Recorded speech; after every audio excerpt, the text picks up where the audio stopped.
Eto tayo mayayabang na naman kayo dahil tapos na yung rally ng Iglesia ni Cristo.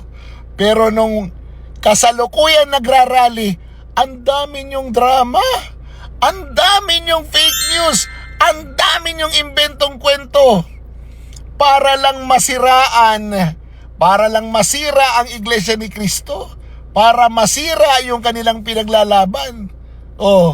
Nung matapos na, sasabihin nyo, hanggang dyan lang naman pala sila. Hindi naman pala nila kaya na ituloy yung rally. Kayo naman, ilang harang ang ginawa ng mga taga-gobyerno. May mga kaso na yung mga bus company na hinire ng mga miyembro ng Iglesia ni Cristo para makadalo sila sa rally. Diba? Naalala nyo yung rally ng Iglesia ni Cristo for transparency? Walang nangharang doon, di ba? Pero yung ngayon, grabe na yung pangharang na ginawa. Bago makapasok sa Metro Manila, tinitikitan na, hinuhuli na ng HPG at ng LTO. Ayon sa mga reports na pumapasok. At pinapagpaliwanag na sila sa LTO. Kaya huwag kayong magyabang. Dahil panalo ang Iglesia ni Cristo dito. Yung kanilang kaisahan, yung kanilang unity, yung kanilang pag-iintindi sa bawat isa, yung kanilang kapatiran, panalo na sila doon. Kahit hindi nakapasok ng Metro Manila ang iba. Bakit? Dahil naipakita nila na kaya nila makiisa sa ipinaglalaban ng mga kapatid nila.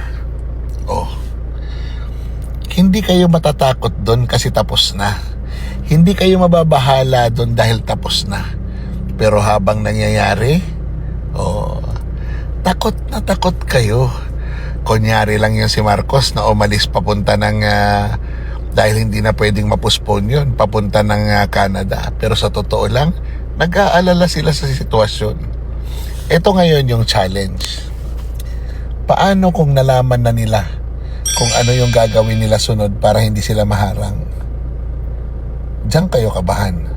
Dahil alam ko, hindi titigil ang mga ito. Dahil iba ang ginagawa ng gobyernong ito. Klaradong-klarado, iniipit yung mga nagsasalita ng totoo at yung mga totoong may kasalanan, dinidribble nila ng dinidribble para hindi ito mapanagot at hindi magsalita at hindi magturo kung sino talaga ang tunay na nakinabang dito sa nakawang ito. Ikaw, ako, alam na natin kung sino. Pero kailangan natin maipakita doon sa ibang tao na nagbubulag-bulagan kung sino talaga at ano ang mga ebidensya na magsasabi na itong mga taong ito, sila ang ultimately nakinabang sa pagnanakaw sa pera ng taong bayan. Kahit natapos na ang rally ng Iglesia ni Cristo, hindi tayo titigil hanggat hindi natin napapanagot yung mga taong may kinalaman talaga dito sa flood control anomaly.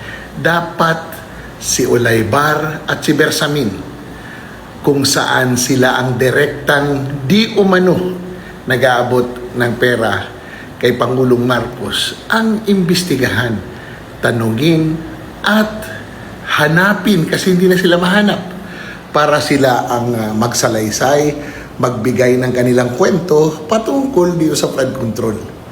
Hindi ito pwedeng yung mga tao lang na gusto nila ang iimbestigahan at kakasuhan.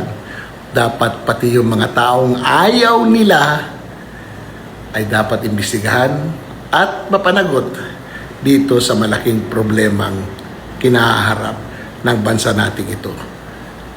Alam nyo, hindi tayo dapat tumigil dahil alam natin na natataranta sila dahil hindi nila kayang pagtakpan ang kanilang ginawa. na katarantaduhan sa ating bayan.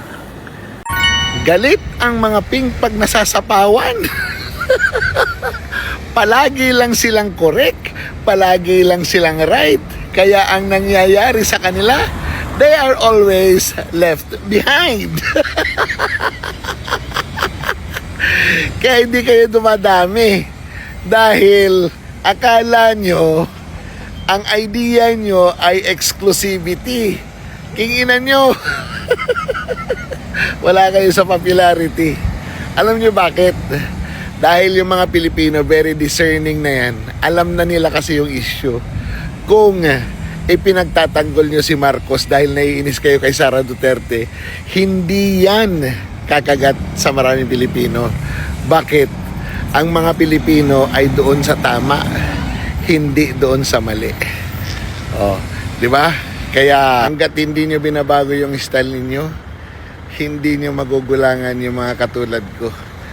At yung mga katulad namin na madidiskarte, matatalino, masisipag, maaagap, at higit sa lahat, hindi nagpapauto sa style ninyong kunyari malinis, pero durog-durog din sa korupsyon ang mga idolo ninyo.